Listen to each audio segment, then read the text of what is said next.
New at 5 today, a gathering of the next generation of military personnel. Today, the Junior ROTC of Wichita held its annual Superintendent's Breakfast. JROTC members, instructors, and community leaders attended to celebrate students' achievements in athletics, academics, and leadership.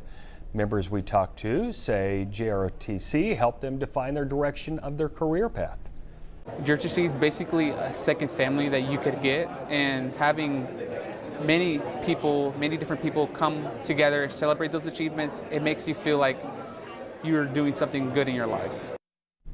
And among those in attendance, the superintendent of Wichita Schools, Wichita Mayor Lily Wu, and our 12 News anchor, Christy Tedesco.